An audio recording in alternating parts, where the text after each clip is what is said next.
என் அன்பு குழந்தையே, பலமுறை உன்னை இந்த அப்பன் தேடி வந்து விட்டேன். என் குழந்தையிடம் ஒரு விஷயத்தை சொல்லிவிடலாம் என்று பல முயற்சிகளையும் செய்து பார்த்து விட்டேன்.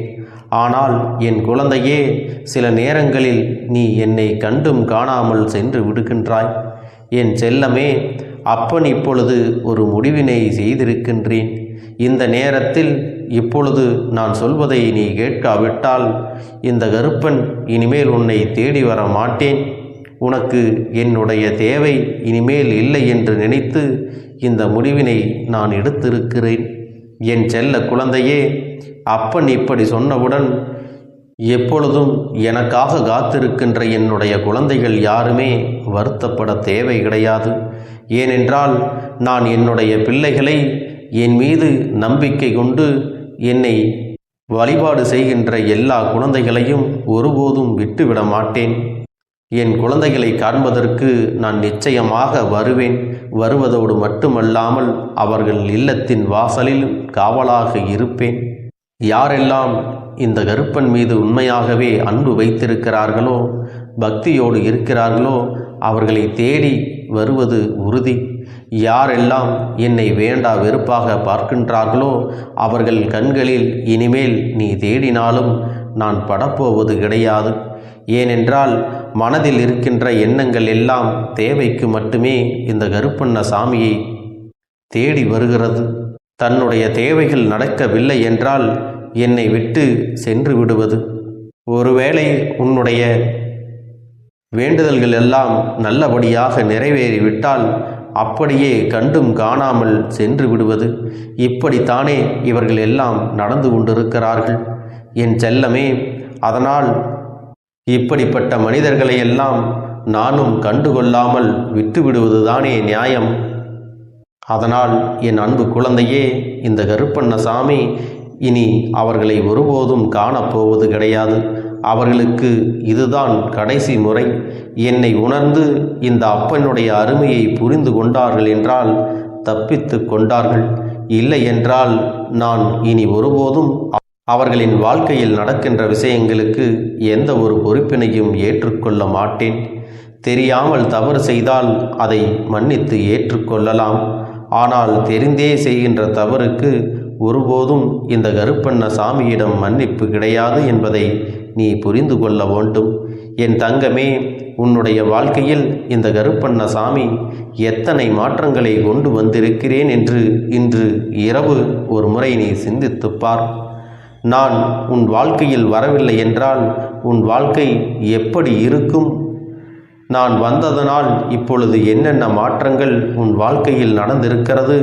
உன் அப்பன் உனக்கு என்னென்ன விஷயங்களை எல்லாம் செய்து கொடுத்திருக்கிறேன்? உனக்கு எப்படியெல்லாம் உன் வாழ்க்கையை எச்சரித்து உனக்கு நல்ல பலன்களை கொடுத்திருக்கிறேன்? இதையெல்லாம் சற்று நீ யோசிக்க வேண்டும். ஏனென்றால் அத்தனை எளிதாக நீ இத்தனை நாளும் என்னை நீ வணங்கி இருக்க மாட்டாய். ஏதோ ஒரு விஷயம் உன் வாழ்க்கையில் உனக்கு தென்படுவதால் தான் என் மீது இத்தனை நம்பிக்கையும் வைத்திருக்கிறாய்.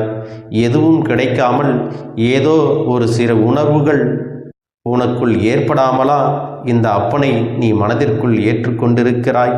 என் அன்பு குழந்தையே,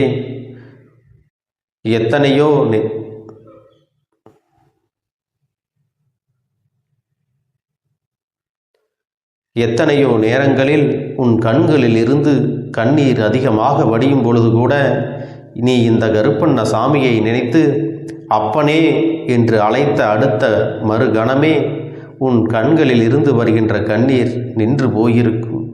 இது போன்ற ஒரு சம்பவம் உன் வாழ்க்கையில் நடந்திருக்கிறதா என்று சிந்தித்துப்பார். ஏனென்றால் இந்த கருப்பண்ண சாமி எப்பொழுதுமே உன்னோடு உனக்காக இருக்கும் பொழுது நீ கூப்பிட்ட உடனேயே உன்னுடைய கஷ்டத்தை நான் துடைத்து விடுகிறேன் அல்லவா? என் குழந்தைக்கு இது போன்ற ஒரு விஷயம் வாழ்க்கையில் நடந்திருக்கிறதா என்று நீ உணரப் போகின்றாய். அப்படி உனக்கு நடக்கவில்லை என்றாலும் இனிமேல் உன் வாழ்க்கையில் அது நிச்சயமாக நடக்கத்தான் போகிறது. எத்தனையோ துன்பங்களிலிருந்தும் எத்தனையோ கண்ணீர் சிந்துகின்ற கஷ்டங்களிலிருந்தும் மனவேதனையிலிருந்தும் எந்த ஒரு முடிவுகளும் எடுக்க முடியாமல் தவித்து கொண்டிருந்த நிலையிலிருந்தும் உன்னை இந்த அப்பன் மீட்டெடுத்து கொண்டு வந்திருக்கிறேன் என்பதை நீ நினைத்து பார்க்க வேண்டும். என் அன்பு பிள்ளையே, இதையெல்லாம் உன்னிடத்தில் சொல்லி காட்ட வேண்டும் என்பதற்காக இதை பேசவில்லை. என்னை விட்டு நீ விலகிச் செல்வதனால் உனக்கு தான் துன்பங்கள் அதிகமாக நேரும். அதனால் என்னை விட்டு, என் கண் பார்வையை விட்டு நீ விலகிச் செல்லாதே. இதை முன்கூட்டியே உனக்கு உணர்த்துவதற்காகத்தான் உன் அப்பன் இதை உன்னிடத்திலே சொல்லிக் கொண்டிருக்கிறேன். இப்பொழுது கூட என் அன்பு பிள்ளையே, உன்னை ஒரு சிலர் ஒதுக்கி வைத்திருக்கிறார்கள் என்று நீ மனவேதனை அடைந்து கொண்டிருக்கிறாய் அல்லவா? என் தங்கமே, உன்னை ஒதுக்கி வைத்ததற்காக அவர்கள்தான் வேதனைப்பட வேண்டுமே தவிர ஒருபோதும் நீ வேதனைப்பட வேண்டிய அவசியம் கிடையாது. உன்னுடைய அருமை தெரியாமல் தான் அவர்கள் செய்வது சரி என்று நினைத்து கொண்டு இப்படி நடந்து கொண்டிருக்கிறார்கள். என் தங்க பிள்ளையே, இதற்கெல்லாம் நீ மனவேதனை அடைந்தால் நீதான் உன்னுடைய நேரத்தை வீணடிக்கிறாய் என்று அர்த்தம். யாருக்காக வேதனைப்பட வேண்டும், எதற்காக வேதனைப்பட வேண்டும் என்று ஒரு அளவு இருக்கிறது அல்லவா? தேவையில்லாமல் எல்லோருக்காகவும் உன்னுடைய மனதை கஷ்டப்படுத்தி கொண்டு உன்னுடைய வாழ்க்கையையும் தொலைத்துவிட்டு நிற்காதே. என் குழந்தையே, அவர்கள் உன்னை உதாசீனப்படுத்தியதோடு மட்டுமல்லாமல் அவர்கள் பேசுகின்ற வார்த்தைகள் எல்லாம் உனக்கு ஒருபோதும் தேவையில்லை. அதையெல்லாம் மனதிலே வைத்து கொள்ள வேண்டாம். என் தங்க பிள்ளையே, அவர்களின் வார்த்தைகளுக்காக நீ மனம் வருந்தி நின்றாயானால் அது உன்னை மட்டுமல்ல, உன்னை சார்ந்த உன் குடும்பத்தில் உள்ளவர்களையும் பாதித்துவிடும். தவறு ஏதும் செய்யாத நம்மை பார்த்து இப்படியெல்லாம் பேசிவிட்டார்களே என்று நீ வேதனை அடைவதை நீ மனம் வருந்தி நின்றால் உன்னை விட உன் குடும்பத்தில் உள்ளவர்கள்தான் அதிகமான வேதனையை அனுபவிப்பார்கள் என்பதையும் நீ புரிந்து கொள்ள வேண்டும். அதனால் நீ மீண்டும் மீண்டும் அவர்கள் பேசிய வார்த்தைகளையே சிந்தித்து கொண்டு இருந்தால் உன் குடும்பத்தில் இருப்பவர்கள் மேலும் பாதிக்கப்படுவார்கள்.